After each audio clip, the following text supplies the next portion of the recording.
Now, in our time, the public has demanded access to the artistic process in every field, including the schoolroom. The learning process is now something in which children expect to participate, not just as consumers, but as producers. And they get this from TV. This is because of the speed up in communications, is it?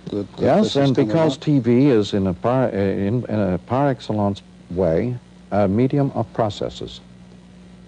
It reveals processes as never before, not just products. So that you only have to watch the more effective forms of advertising to see that the ad is never presented as a product, but always as a process of participation. This is where Sesame Street has shone, made by Madison Avenue experts. It shows the entire learning process in action and in the best advertising style.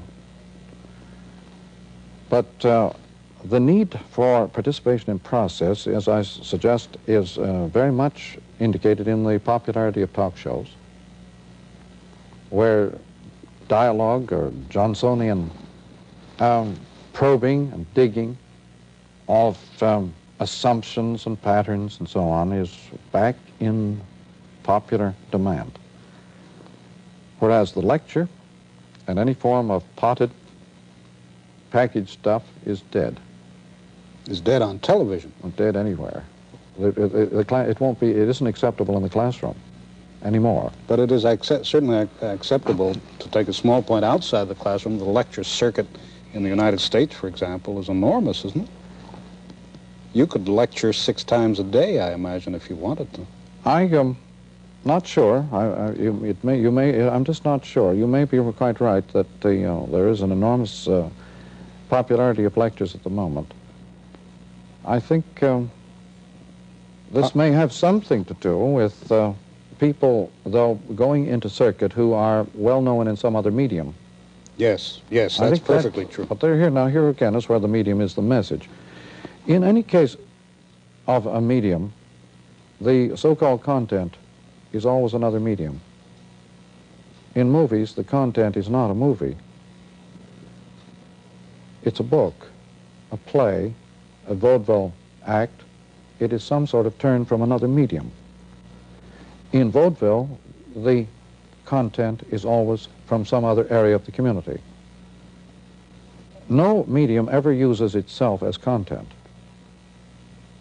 except the electric light. That's why I mentioned that earlier.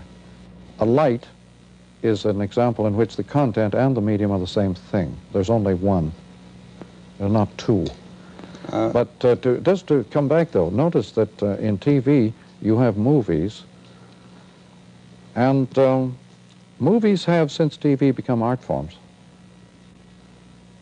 They've been upgraded from popular entertainment into art. And this is one of the peculiarities of media. And they take any old cliche and they rub it against another cliche and they upgrade it into archetype. The process by which the banal, the most trite and obvious everyday thing is transformed into something artistic is by rubbing against another cliche.